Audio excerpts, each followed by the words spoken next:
Salut et bienvenue à votre série sur la santé mentale.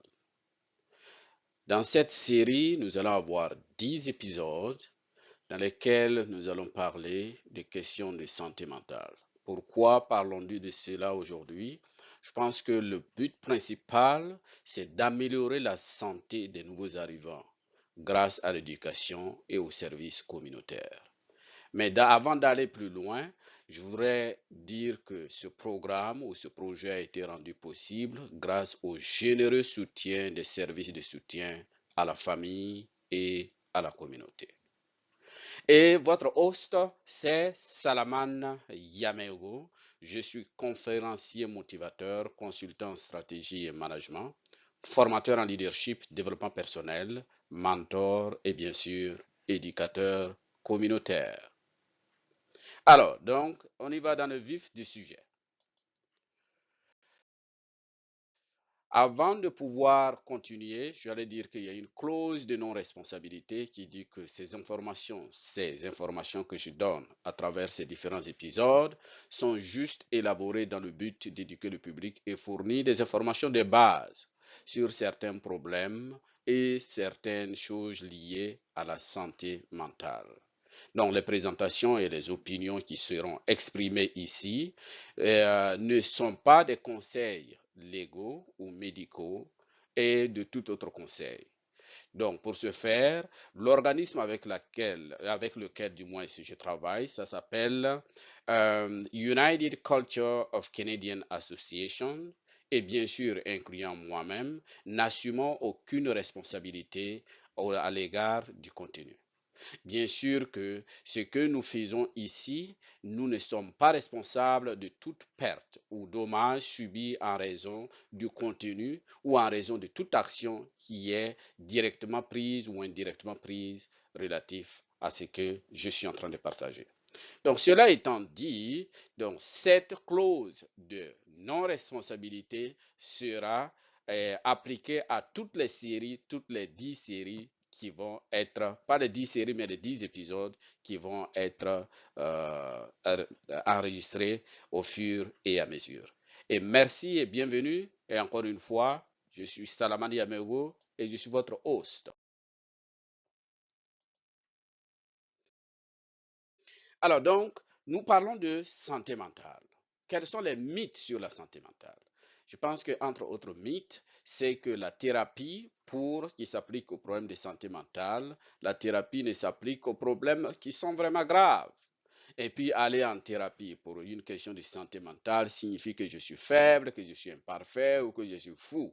On sait que les questions de santé mentale sont des sujets tabous dans beaucoup de communautés. Je vais devoir rester en thérapie pour toujours. La thérapie va empirer mon état où les personnes atteintes de maladies mentales sont dangereuses, où ces personnes ne pourront rien faire de leur vie. Voici un certain nombre de mythes qui circulent et qui sont véhiculés à travers les communautés, à travers chaque individu. Mais au-delà de tout ça, alors, on va se poser la question, c'est quoi la santé mentale?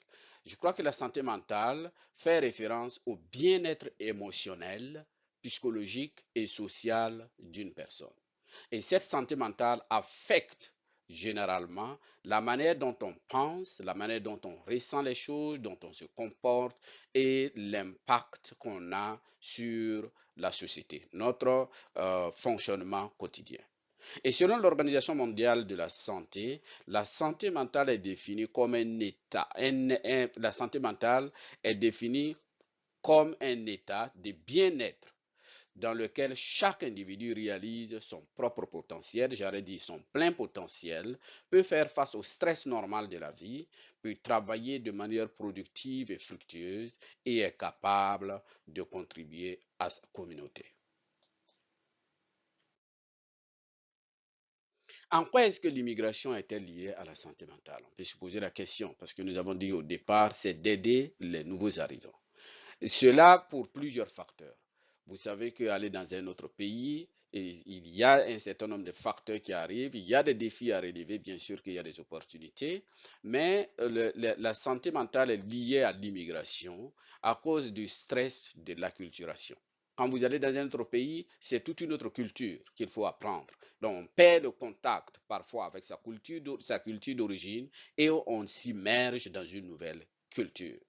Et donc, il y a bien sûr, quand on s'immerge, des différences culturelles. Il y a entre autres choses les barrières linguistiques, la discrimination à laquelle on peut faire face, et la séparation de la famille aussi, et puis de la communauté, quand on se retrouve dans un pays complètement inconnu.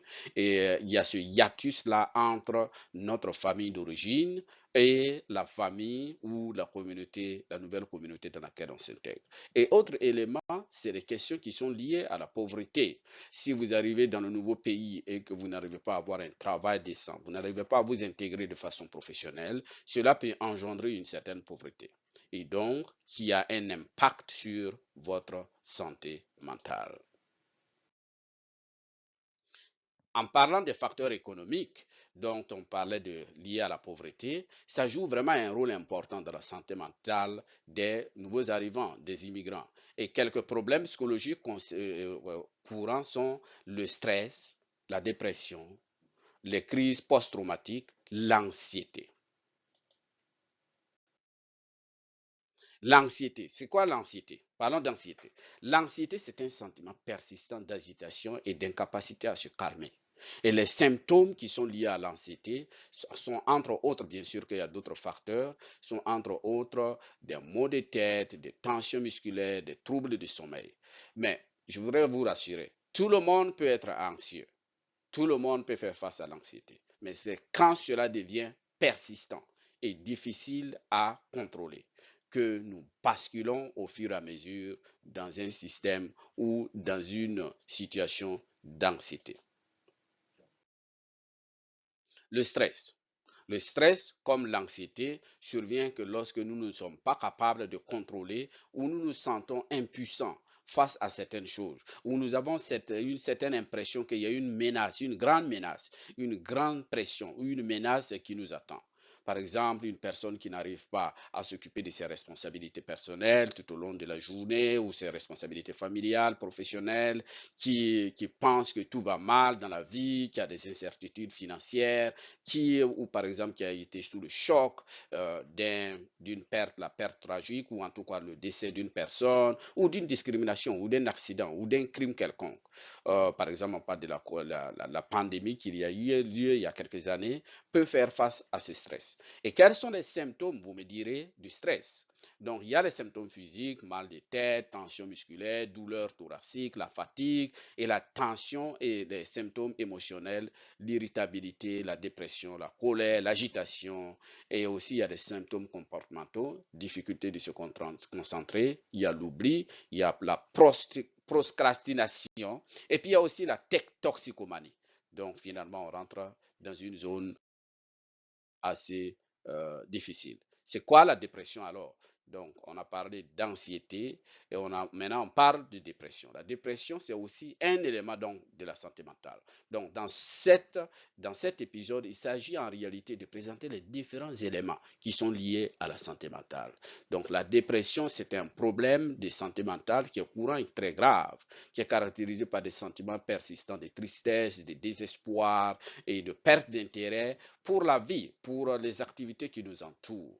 Et il est important, quand on est face à cette situation-là, de demander de l'aide, de ne pas rester seul, de ne pas s'isoler, parce que plus on s'isole, plus on se coupe et plus on s'enfonce dans la dépression. Les troubles de stress post-traumatique. De quoi s'agit-il? On dit qu'un trouble de stress post-traumatique, c'est un problème de santé mentale qui peut se développer après avoir vécu ou avoir été témoin d'un événement traumatisant. C'est comme une guerre, une catastrophe naturelle ou une violence physique. Et quels sont les symptômes du syndrome donc, de stress post-traumatique? C'est de revivre, par exemple, le traumatisme à travers des flashbacks, à travers des cauchemars et d'éviter des rappels du traumatisme ou bien avoir une anxiété accrue ou de l'irritabilité. Donc, une fois que vous vous retrouvez dans cette situation, tout de suite, vous vous souvenez de là et vous avez cette tendance à vous protéger. Et bien sûr que les immigrants, comme toute autre personne, hein, font face à ce genre de situations, surtout les personnes qui arrivent au Canada ou qui vont dans un autre pays en tant que réfugiés, des demandeurs d'asile, qui en plus d'avoir subi des brimades certainement dans leur pays d'origine, se retrouvent dans un nouveau pays, mais face entre autres aux défis donc, de ce nouveau pays, se revoient encore, sont encore dans l'image de leur pays d'origine. Entre autres, après avoir présenté donc ces différents éléments, je crois que nous pouvons dire qu'il y a pour les immigrants un certain nombre de défis qui sont liés à la santé mentale, comme nous l'avons mentionné, l'anxiété, le stress, la dépression et puis le stress post-traumatique. Et dans les épisodes qui vont suivre, nous allons parler de chaque sujet et bien sûr de comment est-ce que nous pouvons faire pour nous protéger, pour nous en sortir. Et l'autre élément que je voudrais souligner ici, c'est parfois la stigmatisation, le tabou qui vient avec, comme on avait parlé de ce mythe-là, qui fait que même quand les gens font face à cette situation de santé mentale, ils n'arrivent pas à aller chercher de l'aide parce qu'il y a tellement de stigmatisation, il y a tellement de tabou par rapport à cette question de santé mentale. Donc, quels sont les facteurs de protection dont je parlais? Il faut vraiment avoir un réseau social de soutien. Il faut faire l'effort d'avoir une bonne santé physique et accès à des soins de santé, faire son effort pour avoir un logement décent et j'allais dire avoir cette intelligence sociale qui est de s'adapter, d'avoir les tenants et les aboutissants de chaque situation et de se dire par rapport à la situation dans laquelle je me trouve, comment est-ce que je m'adapte? Et il faut, comme j'aime le dire, je suis un conférencier, il faut avoir un sens, il faut avoir un but, il faut avoir des objectifs dans la vie. Cela ne veut pas dire qu'en ayant ça, on peut ne pas faire face à une situation de santé mentale. Mais je veux juste dire que ça aide. Ça aide quand on voit plus grand que soi ou quand on a des choses beaucoup plus grandes. Et il faut aussi développer ce qu'on dira l'estime de soi, l'esprit de croissance, j'allais dire de développement personnel ou la croissance personnelle et surtout la confiance en soi. Au-delà de tout cela, il faut avoir un environnement de vie stable et il faut créer son environnement. Si l'environnement dans lequel on se trouve n'est pas propice, alors il faut le créer. Alors que nous tirons vers la fin, je vais dire qu'il y a des professionnels qui peuvent vous aider pour faire face aux questions de santé mentale. Par exemple, il y a des médecins, voilà, il y a des spécialistes, il y a des thérapeutes et il y a des généralistes, des conseillers, des travailleurs sociaux, des psychologues et des psychiatres, dépendant de votre niveau donc de besoin. Donc, au niveau donc de pourquoi consulter un professionnel de la santé, bien sûr, quand on consulte un professionnel de la santé, ce sont des personnes qui ont étudié, ce sont des personnes qui ont toutes les compétences, les habilités à pouvoir venir, à pouvoir vous écouter et à vous donner des conseils, à vous donner des orientations et à vous guider dans le processus pour vous en sortir. Entre autres, il y a les thérapeutes. Et, le thérapeute vous aide pour guérir, le thérapeute vous oriente. Le thérapeute, on va dire que c'est plus ou moins comme un coach qui vous écoute, qui vous pose des questions, qui vous oriente et puis qui vous aide.